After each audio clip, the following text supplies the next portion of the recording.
remember that family and in this little this crisis that they're going through, because that when we was back on the fire department, that right there would take a toll on the family. They'd lose everything in the blink of an eye. They'd come home and home wasn't there. They felt broken. Let me tell you something, that right there, that's broken, but that's a broken that a world can repair. That is all worldly needs. This is, yes, we need a home. Yes, we need somewhere to congregate with our family and feel love. When your home burns down, that love is ripped from you because you don't have a house. I've never been through it, but I've seen numerous families go through it, come home, and we dare putting their house out, and they weren't even home. And that's a lot to wake up to. That's a lot to come home to. So you really pray for them people, because there's so many things out there for the world to ease their pain right now. Not let them lean to the alcohol, not let them lean to the drugs, not let them lean to all the worldly things, but let them lean to Jesus.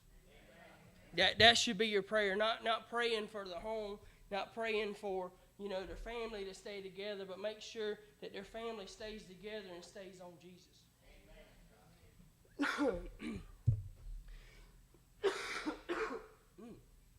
I got some sinus issues going on. But we're going to get off into the announcements. Ladies' Bible study will be Monday at 7. I'm assuming. I haven't heard any otherwise. But teens' Bible study will be Monday at 7, ages 12 to 17. Rolling prayer every Tuesday at 6:30, weather permitting. Men's Bible study is to be announced. Do you know when? The next Thursday, so it'll be a week from tomorrow, correct? So whatever day that is, a week from tomorrow. Who?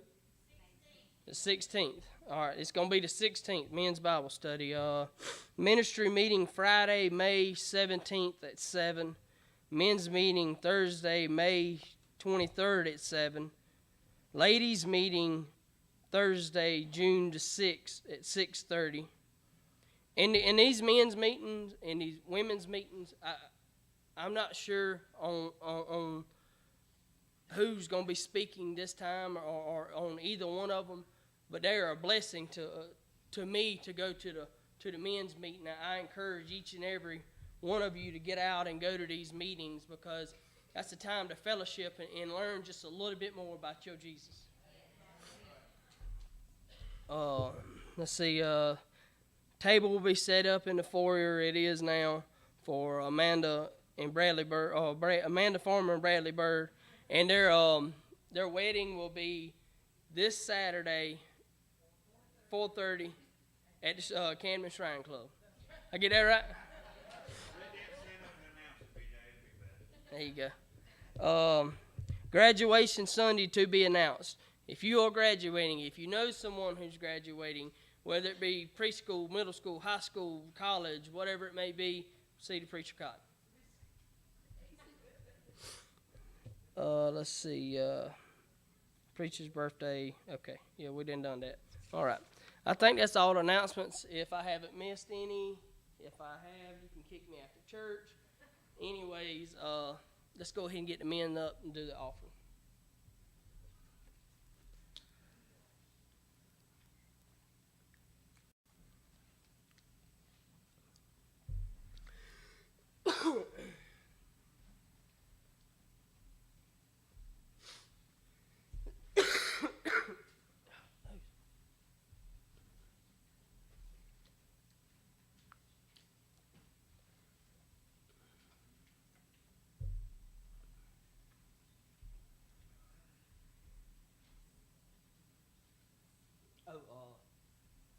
David, will you please pray, please?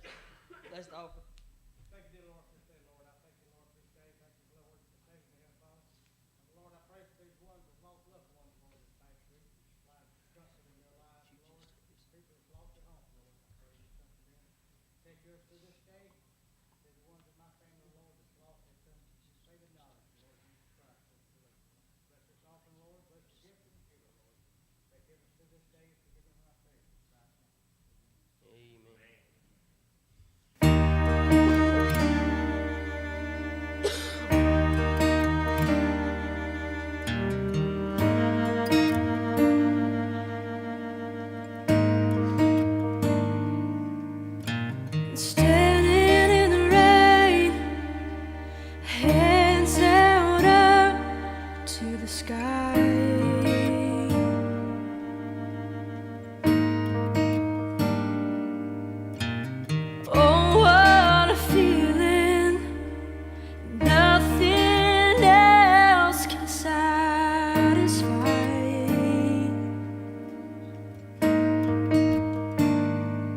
Like the Spirit of God raining down inside.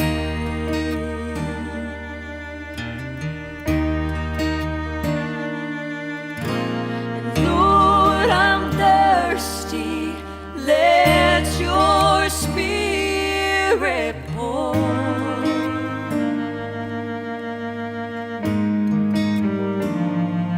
Till my heart's overflowing with your sweet presence, Lord.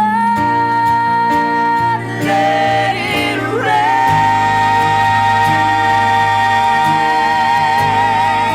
Oh, let it rain.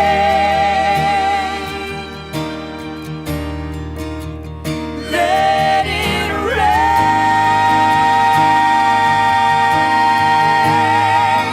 Oh, let it rain. Lord, let your Spirit rain on me.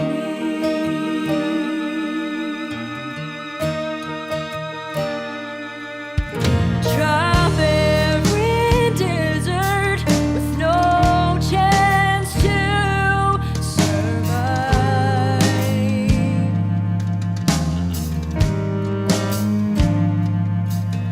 Nothing is growing, it's all dried up and died.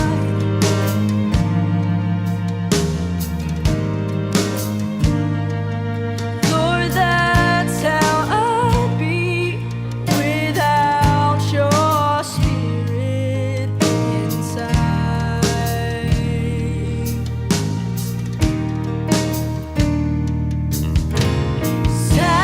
Saturate me, fill me through and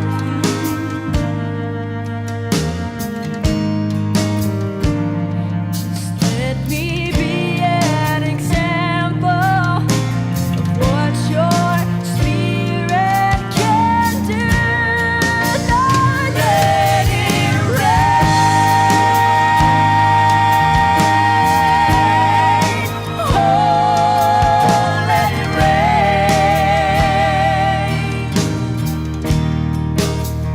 Let it rain. Oh, let it rain.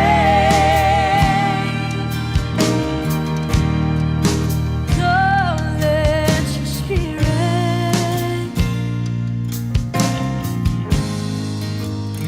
rain on me. Lord, let your Spirit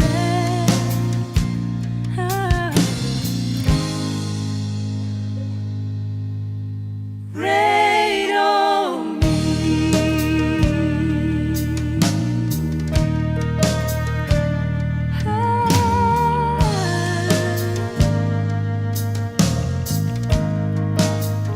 Let it rain.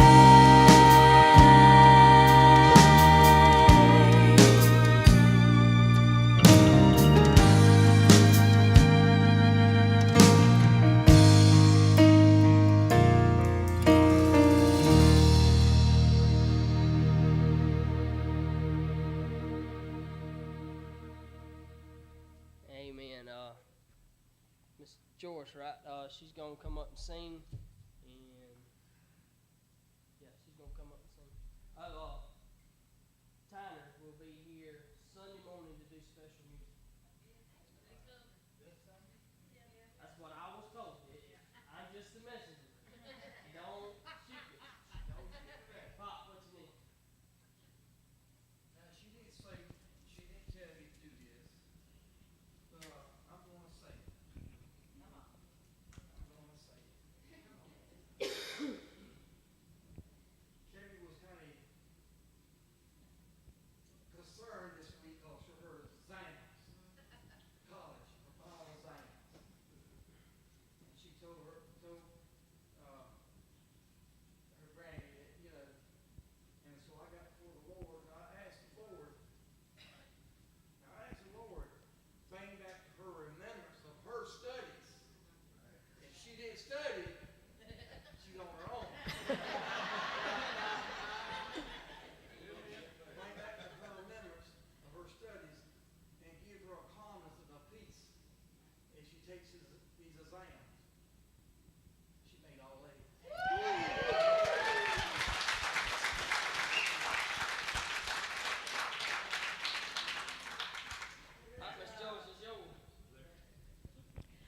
that's a hard act to follow.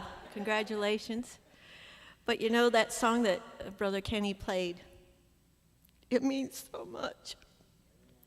We all need that spirit within us.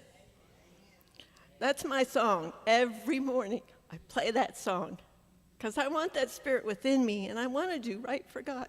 So.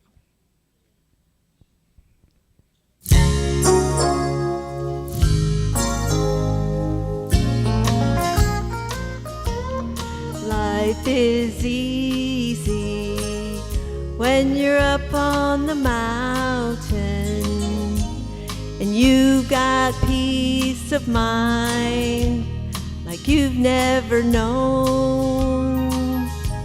But then things change and you're down in the valley. Don't lose faith, my child, 'cause you're never alone. For the God on the mountain, He's still God in the valley. When things go wrong, He'll make them right. And the God of the good times, He's still God in the bad times. The God of the day, He's still God in the night. You talk of faith when we're up on that mountain, but talk comes easy when life's at its best. When you're down in the valley of trials and temptations, that's when our faith is really put to the test. For the God on the mountain, He's still God in the valley. When things go wrong, He'll make them right. And the God of the good times, He's still God in the bad times. The God of the day, He's still God in the night. Our God in the day, He's still God in the night.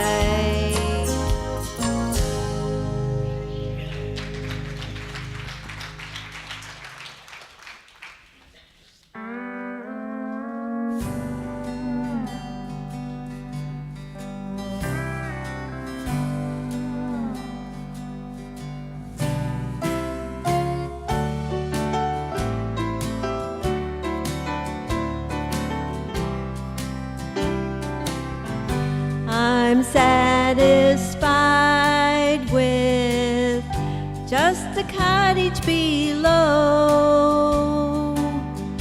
a little silver and a little gold. But in that city where the ransom will shine,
don't think me poor or deserted or lonely, I'm not discouraged. I'm heaven bound. I'm just a pilgrim in search of a city. I wanna mention a harp and a crown. I've got a mansion just over the hilltop in that bright land where we'll never grow old. And someday yonder we will never more wander. We're gonna walk on streets that are pure as gold.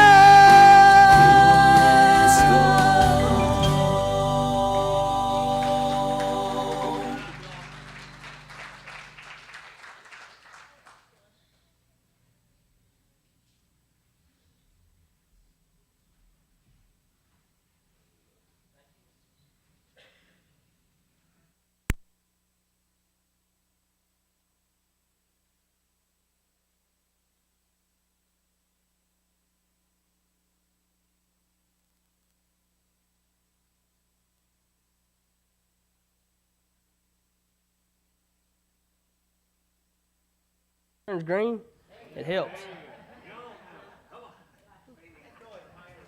We can hear a little bit now, huh? All right. Well, if you live like I do, I can't hear anyway. Megan just tells me I'm not listening.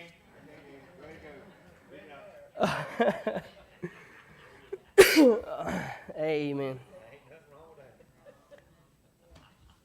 We're going to talk about a little bit tonight about what kids love to do to get out of trouble.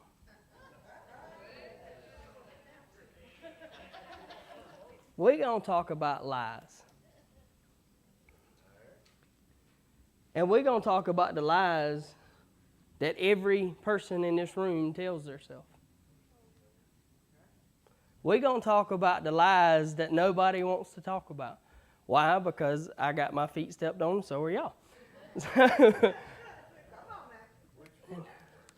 Both of them, I got. But we're going to be over in Psalms 101. If you want to go ahead and start to turn in there. While I was studying for this, like I said, I kind of got beat up, and I've learned just take it, because you're going to get it whether you want it or not. If you fight it, it's going to come harder. So I got beat up through this. Why? Why did I get beat up through this? Because the Lord was showing me that we lie to ourselves to justify things that we do in life. We lie to ourselves about what the Bible says. We twist it and we turn it. And I don't know about y'all, but I really don't like it when I'm talking to somebody and then they take my words and twist them and push them right back on me. So why do we do so many times to God's word? We justify it and we make it okay in our own eyes of what we do. We justify things to make us sleep a little bit better at night. We justify things to get what we want. How many times as a kid, as a child, can you remember breaking something and then mama running around the corner and saying, "Who did it?" Well, yeah, you can point at your siblings if you got them. You can point at them, or you can say, "I don't know. You're the only one in the house. You're the only one in the room. You're the only one near it, but you don't know nothing." Ain't nobody here done that. Yeah. Well, we all think that's funny, and it is. It's a funny joke. It's fun to look back on them times and we say, man, I really got him. And then after you get a little bit older and you start talking about it with your parents, and they're like, yeah, no, we wasn't that dumb. We just we just wasn't even going to fight that battle. So I got to thinking about that thing, and God laid it upon my heart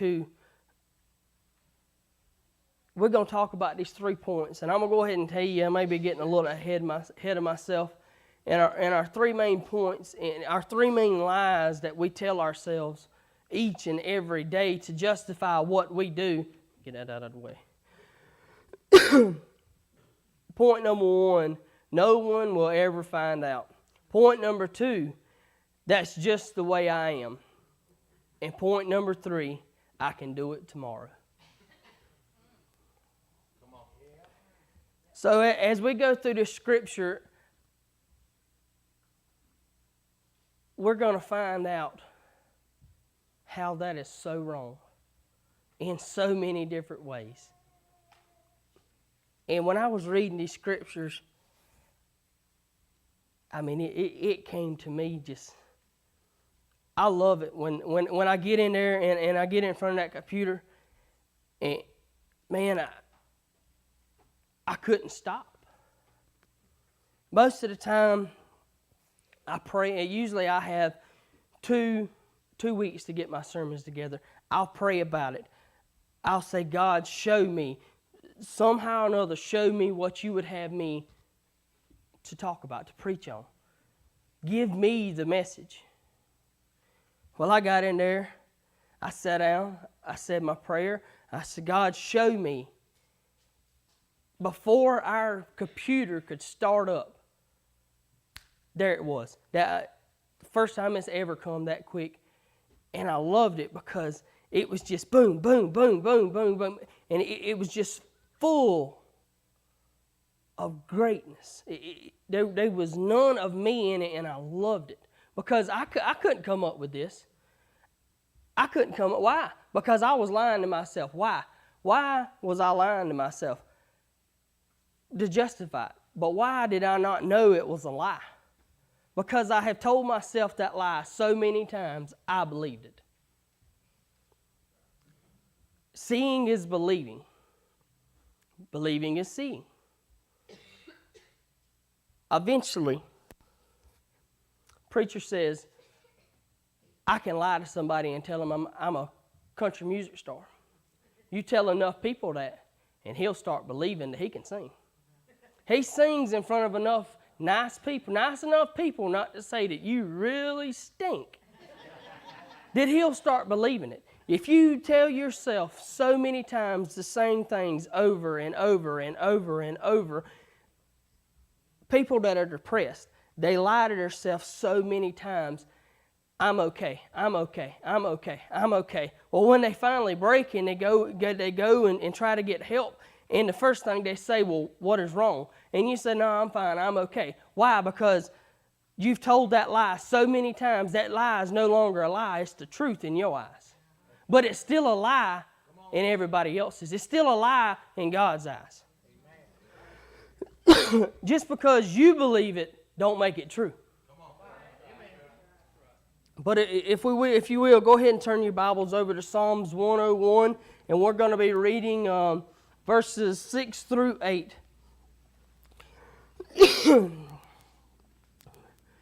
The Bible should read something like this. It says, Mine eyes shall be upon the faithful of the land, that they may dwell with me.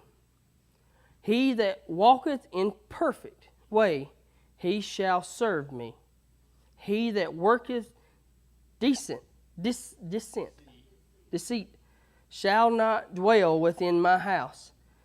He that telleth lies shall not tarry in my sight.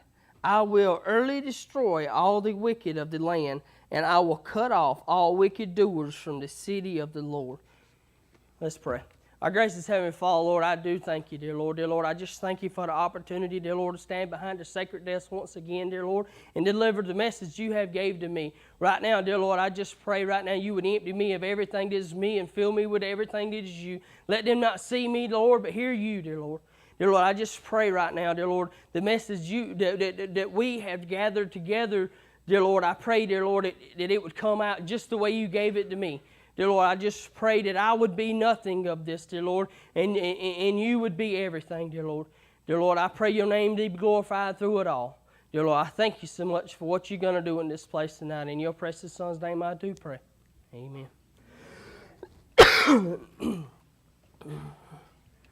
Like I said, we're gonna have 3 points here. Let me get my mess situated so I ain't got to be doing it later. Point number 1 we're gonna talk about here tonight is no one will ever find out. How many times, especially when you were in the world, how many times that you told yourself to justify what you were doing was okay was no one will find out? How many times when nobody was home? When nobody was home, did you do whatever it was that you were trying to hide? Why were you trying to hide it? Because you were ashamed of it. You were justifying it because no one will ever find out. No one will know that I done whatever it may be. No one will ever know that I done this. But what we overlook so many times,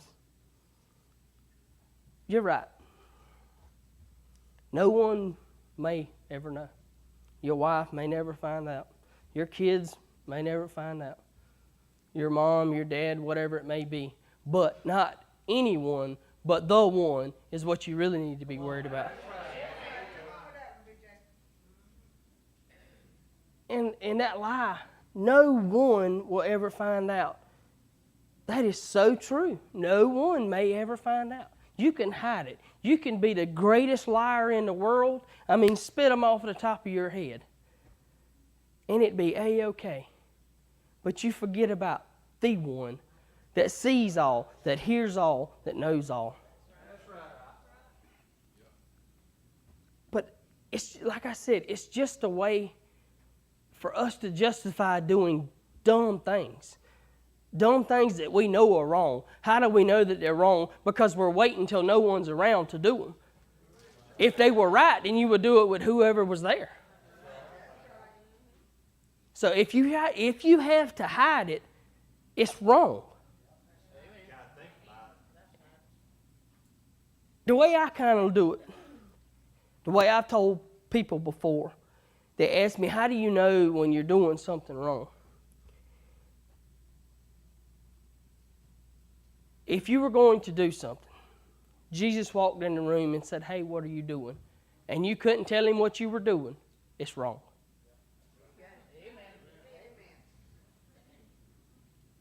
Just hypothetically, if Jesus was to walk in the room and catch you doing whatever it was, could you be comfortable with it?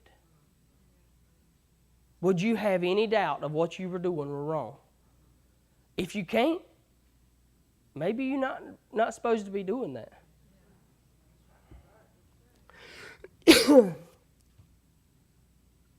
It says over in Psalms 90, verse number 8, Thou hast set our iniquities before thee. Our secret sins is in the light of thine countenance.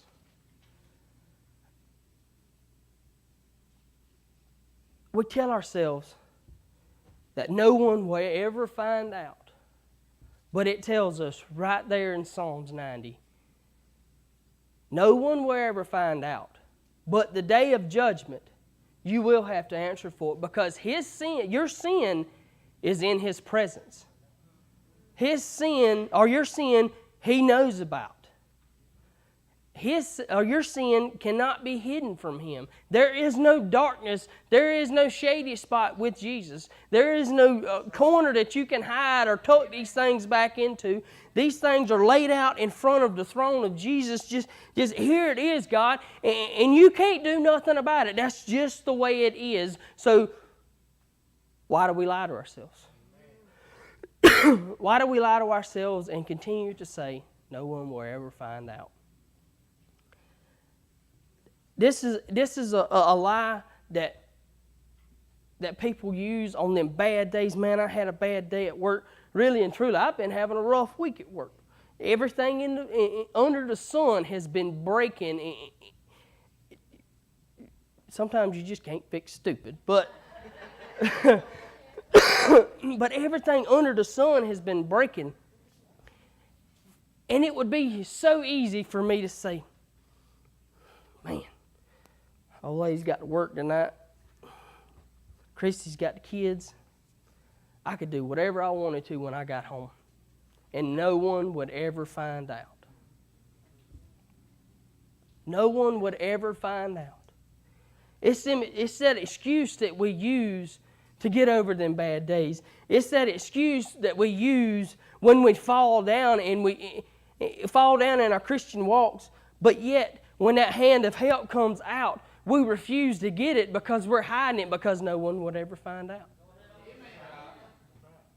Why do we need help when we haven't failed? Why have we haven't failed? Because we've told that lie so many times that we believe it. We've told that lie to ourselves so many times that it's became truth. These lies, this lie here, it's the slippery slopes to falling out of the will of God.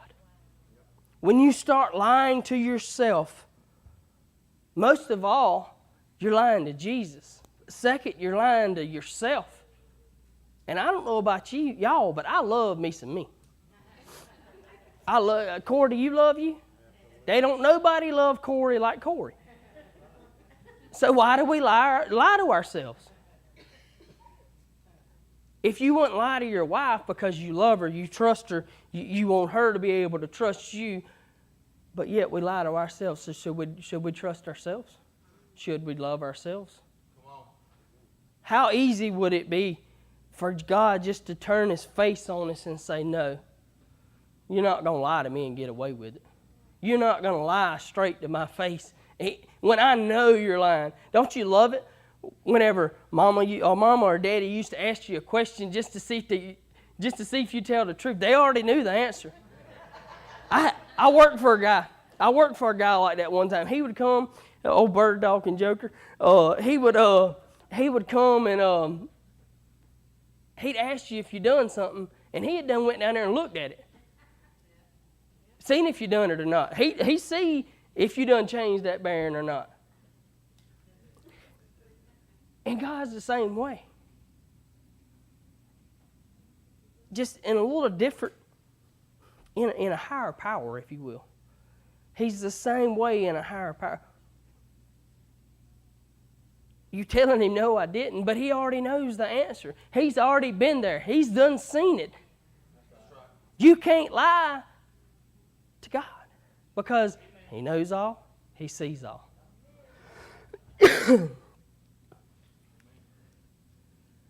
Here's another lie that we love to tell to ourselves.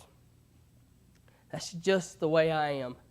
And I'm going to be honest with you, when this one come out onto that computer screen, I was like, that hurt, God. Thank you. Because, that's my answer to a lot of things. That's just the way I am. That's just the way I am. That's who I am. You can't change who you are. Oh, you're right. You can't. You can't. You are correct. You cannot change who you are. But if it don't line up with the will of God, maybe you should ask God to take it.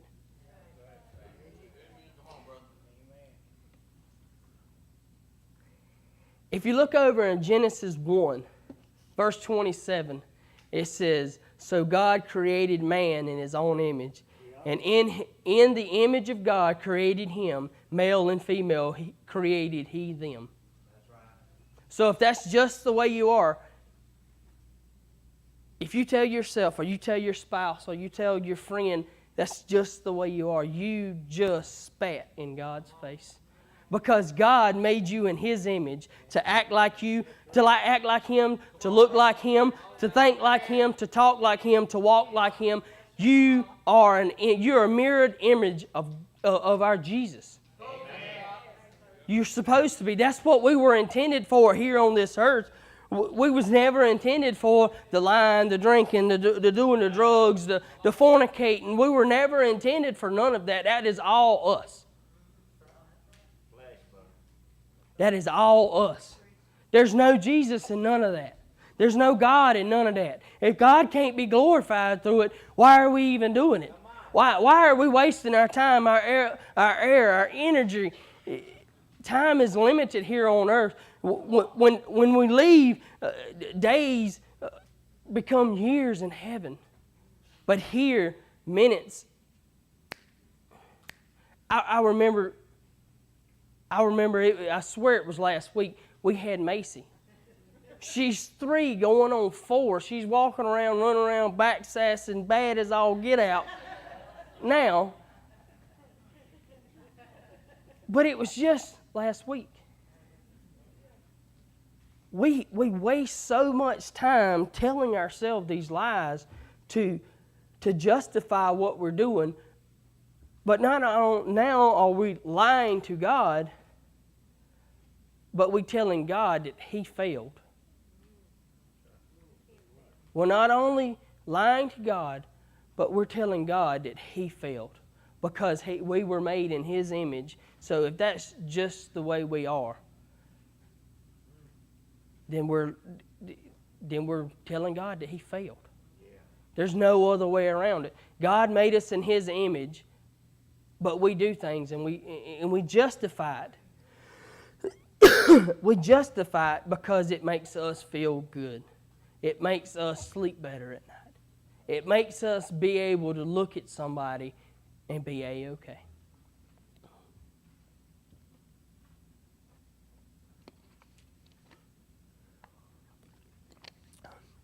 Another thing, you tell people, you say, well, I do these things, that's all I know. That's who I am. You tell these strangers this. Why they ask you, hey, why do you do it this way? Or why do you act like this? That's just the way I am. You're not only telling God now that he's failed, but you're telling these people that may not even know who God is, that may not know you're Jesus. You telling them that he can't help you. He can't help you. But why? You say, how are you telling that God? How are you telling God that he can't help you? Well, God says ask and receive. Yeah. If you ask him to take something from you, and I mean ask, if you lay it on this altar, when you get up, it's still laying right there where you left it. That's where it's going to be. That's at the feet of Jesus. He's not going to allow you to go back to it. If you mean it, if you want it, he's not going to. When you lay it down, if you want to be more like Jesus, he'll allow it. He'll help you with it. He'll help you be more like him. He'll teach you things in this book right here that a normal person that's reading the Bible can't see. That's right. He'll teach you things in this word that's deeper than ink.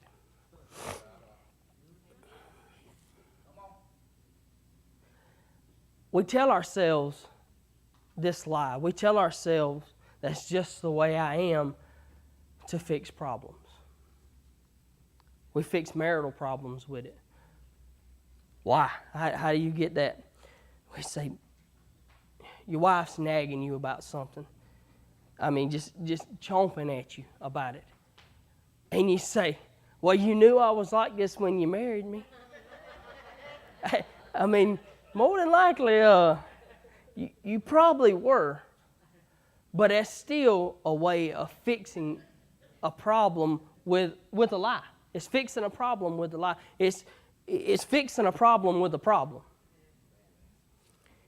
It's like you said, it's putting a Band-Aid on something that needs stitches. It's telling lies, one. It's telling somebody that God can't fix you. Now you're trying to fix problems with a problem that ain't your problems to fix.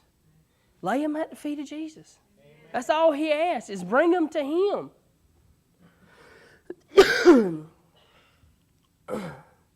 But we fix these problems. She's nagging you about this thing, and you say, well, you knew I was like this when you married me. And like I said, now you're lying to her. Now you're telling her, hey, that I can't change. So wrong in so many different ways. You can't change because you don't want to change. You can't change because it's sitting here waiting on you and you won't pick it up. The change is there. The change is waiting on you to take charge. All God can do it is say, here it is. But He can't make you get out. He could, but He won't make you get out of that seat. Come get it. If I was to lay a $100 bill right there, y'all be fighting over it. I mean, true. What, would you dive over here for $100 if I laid a crisp $100 bill? All right. My point exactly. If we laid a crisp $100 bill down there, we would jump on it, but shame on us because that is all the world. But shame on every one of us. I would jump on it. One of my faults, I love money. Why do I love money? Because it'll make you feel like somebody. When you don't have no money, you feel broke. You feel poor. You feel like you can't go nowhere. You got to sit at the house all the time, but you forget about so many things. When you're sitting at the house, God gave you that roof over your head. He gave you the shoes on your feet. No, He didn't give me the shoes on my feet. I worked for them shoes. Baloney. He gave you the strength to get out of bed each and every morning to go to that job. He gave you the strength, in my case, to turn them wrenches. He gave you the knowledge to know righty-tighty and lefty-loosey. He not only done all these things from... He not only done all these things for you, but He saved you. And He gave them to you. And when I was lost, I had a bad problem. And I still catch myself saying, I worked for that. I paid the bills. I did this. I did that. I can do this. I can do that. No, sir. No, ma'am. You can't. You can't get out of bed in the morning if it ain't for Jesus. If it ain't for the grace of God, you can't get out of bed in the morning. By yourself, you are nothing. By yourself, you're nothing more than these lies. You're a fake. You're a fault. You're an empty room with nothing. You're a vacant closet. A closet is meant to hold clothes, hold shoes. It has a purpose. When you tell these lies, when you are out of the will of God, when you don't have Jesus in your heart, you are as that empty closet. You're a shell, but you're empty. There's no purpose. I don't know where that came from, but I like that. Let's move on to the last and final point here. I can do it tomorrow. And I really like this one too. Because I know some people that love to procrastinate. I know some people that love to procrastinate.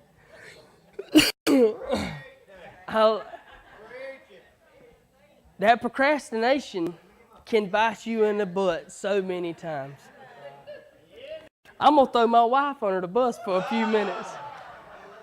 My wife, when she's in school, she'll procrastinate and say, no, I want to watch this show. Or no, I need to do this. And she knows she needs to be back there studying.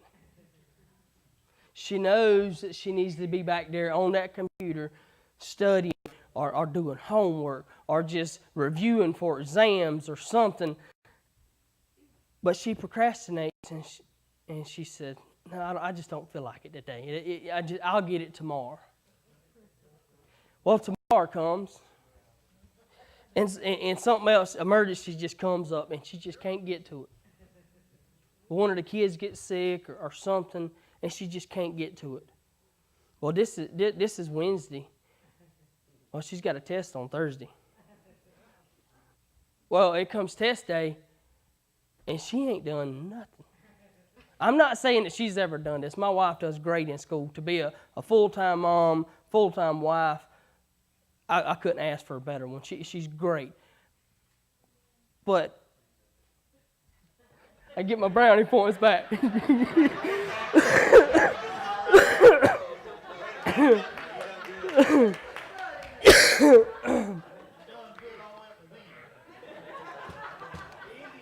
Well, she'll forgive me. But she's procrastinated all week. She's known about this thing since 2 weeks ago. Well, now it's Thursday morning. She walks into her classroom and they lay that test on her, and she's just, man, maybe I shouldn't have watched that extra show. Maybe I should have got a babysitter, and that way I could have cleaned up house real quick, did my wife duties, and then I could have come around here and I could have studied without all the distractions of a 3-year-old running through the house and a baby crying every other hour. And it hits her. She's done procrastinated. But it's Thursday, it's test day, and it's too late. That's just a simple worldly thing. That's just a simple degree. She's procrastinated. Now she's failed her test because she procrastinated on studying, and now her grades it fell out. That test just so happens to be 40% of her final grade. That was a big test. She cannot recover from that. There's not enough time. Now she's failed her class. Why? Because she procrastinated. We do this. We do this in so many ways. We get up early in the morning and you're like, man, I need to get up and I need to read my Bible. But you know what? I'm going to hit snooze this morning. I'll catch up this afternoon. Well, this afternoon comes around, you get off of work, and your buddy calls you. Man, let's go do this. And before you even think about it, yeah, let's go. Well, you get through doing it. Well, it's about bedtime, and you're like, God, Lord, I know I didn't get it today, God, but I'll get it tomorrow. I'll catch up tomorrow. Instead of reading 5 scriptures, I'll read 10 tomorrow. And we procrastinate. But what we forget about is life is but a vapor. Here 1 minute and gone the next. And we procrastinate and we say, I'll get it tomorrow. I'll get it this afternoon. I'll do it later when I have a little more time. And God said tomorrow was never promised. Our next breath was never promised. Amen. So worldly things to procrastinate on, it's not so bad. Them were examples. But when we start procrastinating on Jesus, let me tell you something. That Jesus was on the cross. You know, he was getting beat. You know, he didn't say, you know, my back's sore today. They whooped me yesterday. Or they whooped me this morning. And my back's sore today. You know what? I'll carry that cross tomorrow. Well, the next day I got around here, and he's done scabbed over and everything. Let me wait till next week. Let's let all this heal. What if our Jesus was like that? What if, of course, he didn't do none of that. Don't take it that way. What if when we came down here and we laid our life down to him, and he said, you know what? I'm kind of busy this morning. I want to relax today, kick back, chill out. Kind of busy, being God and all. Kind of busy. We'll get to it tomorrow. Come back tomorrow. What if our Jesus was the way we are with him? You really let that soak in. I didn't think so much of this because I try not to procrastinate. But after I got to studying in it and reading in it more, and God he was just filling me up on it, and he was like, yeah, you do. Yeah, you do. Yeah, you do. He said, they ain't too many that don't. He said, there's a heap more that does that don't. But he also said that doesn't make it right. Just because the general population does it, don't make it right. Just like I said earlier, just because we tell that lie enough that we believe it, don't make it right. Just because we tell ourselves these lies, that makes it okay for us enough that we believe it. Or just because we can procrastinate and push that bad news or that hurtful news that you need to tell your wife, or you need to tell your husband that's done that's going to hurt them, that's going to upset them. Just because you can push it off till tomorrow, don't make it okay, and it don't change the fact that it's still there. Just because a lie can change this moment, don't mean it's going to change forever. Telling yourself that I can do it tomorrow might change today, but we're never promised tomorrow. And I promise you, you're going to have to tell somebody one day.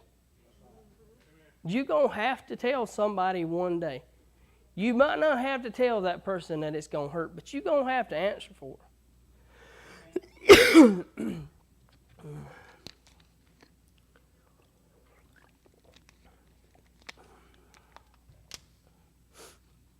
But tomorrow may never come. That next breath may never come. And we take for granted every single day. We're walking, we're at work, we're busy, our mind's on something else, we're 100 miles an hour. Life is busy. It is. I know. I have 2 kids, a wife. I have the whole 9 yards. We stay busy all the time. Life is busy. But when it comes down to it, don't procrastinate on the things that mean the most. Don't procrastinate on your reading. Don't procrastinate on your praying. Don't procrastinate on your time with Jesus, because he set time out of his life to come off of the throne. He set time for his life to come down here for over 30 years and live on this blessed earth that's just filled with wickedness. And it's getting worse and worse every day. He took time out of his life to do that. He took time out of his life to go to Calvary, to take the beating that we couldn't take, to bear the burden that we couldn't bear. He took time to do that. He didn't procrastinate on nothing. God had a purpose. He came down here. His purpose was fulfilled. The plan was fulfilled, but he didn't procrastinate. He didn't tell himself lies, and he didn't believe them lies. You're saying, oh, well, not telling lies can get you saved. No, sir. No, ma'am. Not telling lies is just the start of it. Getting down here, getting on your feet before Jesus, That's how you get saved. But how you get closer to Him, how you get closer to that Savior is quit telling lies. Quit telling yourself lies to start off with. And quit lying to you, Jesus, because He already knows their fault. He knows your fault. He knows where you're going to fail. He knows your weakness. But so many times, like the preacher said, the devil knows them as well, and it ain't because God told them. It's because you did. So quit lying to yourself. It's yours. Quit lying to yourself. Quit trying to lie to God. Quit trying to lie to other people, because if they really know you and they love you, they know you're lying anyways. My wife knows how I look when I come in the back door, how my attitude's going to be. And I know the same for her. If we know each other that good, don't you think I know when she's lying to me? When I ask her, hey, babe, what's wrong? Nothing. Quick, snap, nothing. Yeah. That's a lie. That's a lie. And then we go on, then we spill this hour-long thing out. And we work it out. We talk about it, and we do whatever needs may be. Whatever is bothering her, it's bothering me, because it's there to bear. We're here to bear each other's burdens. But as we go through life, try and quit procrastinating, because tomorrow, that next breath, that next second is not there for the taking. It's not there waiting on you to pick it up. It's a gift from God, just here, here, here. When you start taking gifts for granted, hold me.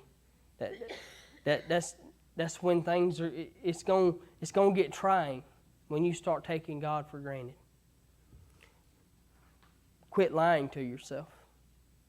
Quit telling yourself that lie so many times that you believe it, that it's now truth. When people ask you, hey, what's going on? Don't be afraid to tell them that you slipped last week. That's what we're here for. We're here to pick each other up. We're here to bear each other's burdens. We're here to be that shoulder to cry on, to be that one that just needs a hug. That just needs the, hey, I'm glad to see you. I'm glad to see you can make it tonight. Or I'm glad to see you can make it this morning. Or when they're walking out the door, I'll be praying for you and I love you. That's what we're here for. We're not here to tell each other lies. We're definitely not here to lie to Jesus. And we're not here to lie to ourselves. Because none of that, it all ends in death and damnation. If you lie to yourself so much that lie becomes truth, then you see no wrong in it, and you may never get it right. There's no wrong in your eyes, because in your eyes it's all truth.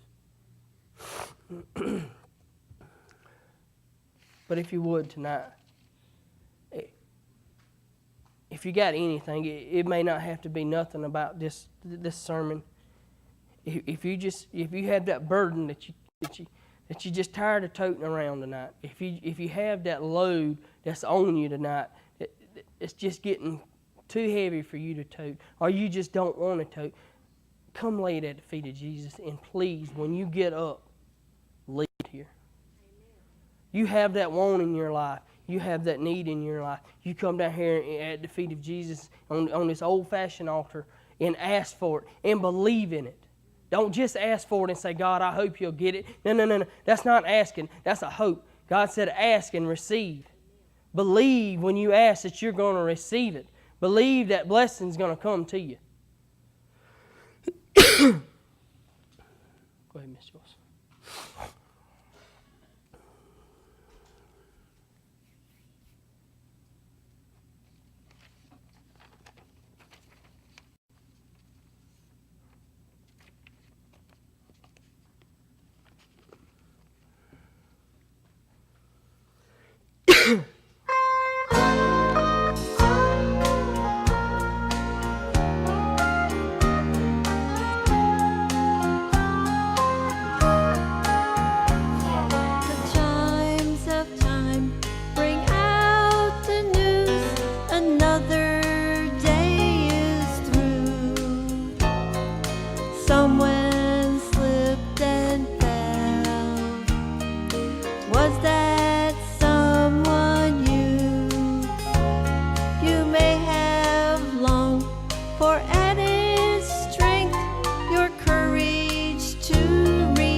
I did forget one thing.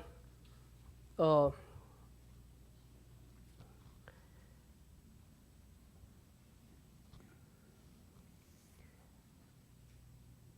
lost person can tell the lie that I'm saved so many times that they'll start believing it. And they've never accepted Jesus into their heart. And they'll believe it. And they'll die. And they'll walk up on Judgment Day, and he'll say, "Depart from me, before I never knew you." And they'll say, "God, why? Why, God? God, I tithe. God, I done works for you. I gave to the poor. God, I donated to the church. I donated to that food bank. I helped them people. You remember, God, I helped them people. Depart from me, before I never knew you." And it's all over a lie.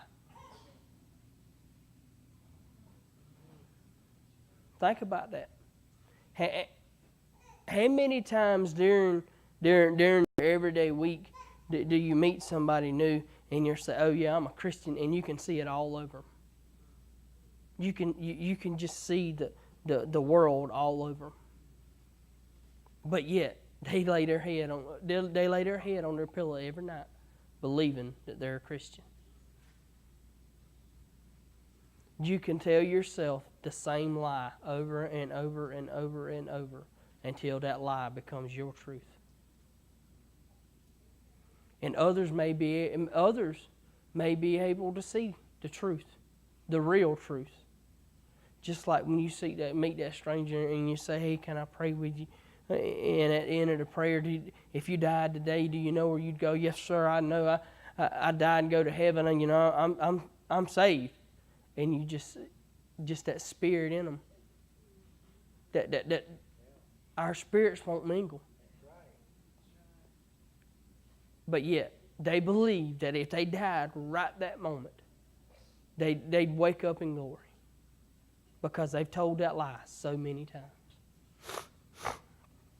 Okay, that's all I've got tonight.